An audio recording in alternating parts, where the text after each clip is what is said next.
Reaction to the news of Trudeau's resignation is mixed today on the streets of Whitehorse.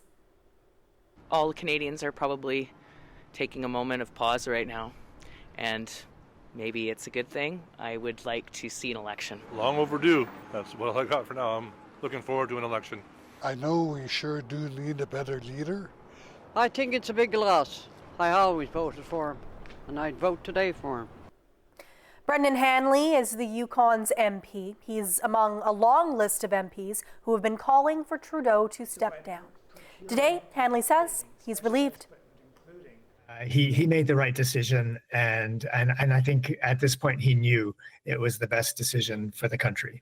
You know, we're obviously meeting with caucus on Wednesday, so that's why I'm here to in my role as chair and also as MP to be there for caucus to determine and really be solid on the steps ahead of us. I'm looking forward to talking with a few of whomever. Obviously, where we've seen names floated around.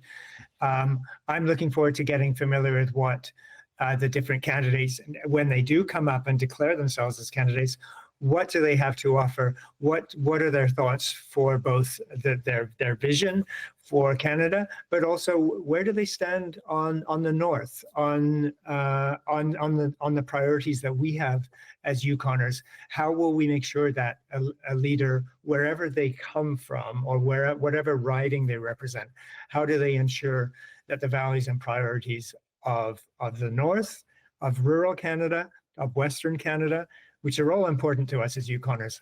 I want to see how those are reflected and enunciated. In the Northwest Territories, there's also a varied reaction to the Prime Minister's decision. As Nadir Hashmi tells us, many are not surprised. A Grand Chief told CBC that this news has been a long time coming. He added that the pressure from within the Liberal Party was evident. It's been a long time coming. I think they've been trying to get him to step down, so kind of knew that something's going to happen in the new year, and right now it's happening, so no surprise.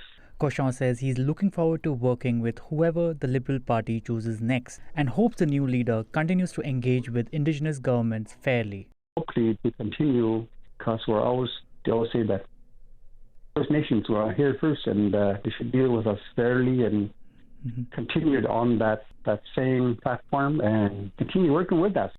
Another Grand Chief says the next leader should take reconciliation seriously and learn about northern issues more closely.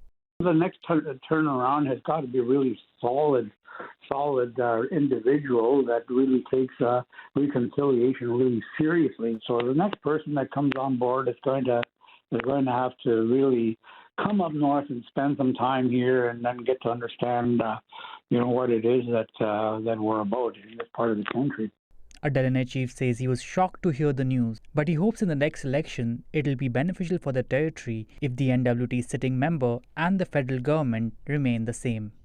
So our challenge there is, trying to vote strategically so that happens for us. But it's happened several times. Sometimes, for 4 years we sit around and wait and twiddle our thumbs until it works out for us that the North actually has a sitting government and MP. A Yellowknife resident says people have been looking for a change for some time as the government grappled with increasing debt. There's also views from some that the finances aren't exactly where they should be, and I think there's just much more of a conservative leaning populace among our citizenry right now. While another resident says she feels sad about Trudeau stepping down, but after 10 years in power, it was inevitable. It's not a great way to end his time as Prime Minister. And I think over the 10 years, he's done a lot of good things for Canada, he and the party and his ministers. I'm feeling a little bit of sadness for him personally. As Canada goes through this change, people in the Northwest Territories say they look forward to what the new government will bring in the new election. Nadir Hashmi, CBC News, Yellowknife. In Nunavut, Makivik President Pita Atami says he's sorry to see Trudeau leave. All the support that Trudeau had offered to us was crucial, especially to Indigenous peoples. We may have a good loss with fundings as we received many supports through funding when Trudeau was the leader. Meanwhile, former Nunavut Senator Dennis Patterson says Trudeau's biggest legacy will be the territory's devolution.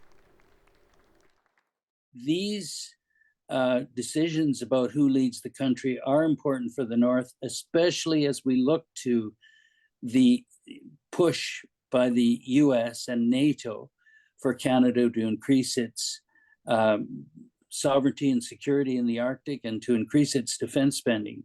So who leads the country is important, and this is a historic day, not just for Canada, but for the North. Patterson added that Trudeau's work with the Inuit Crown Partnership Committee and the carbon tax have also made an impact on Nunavut.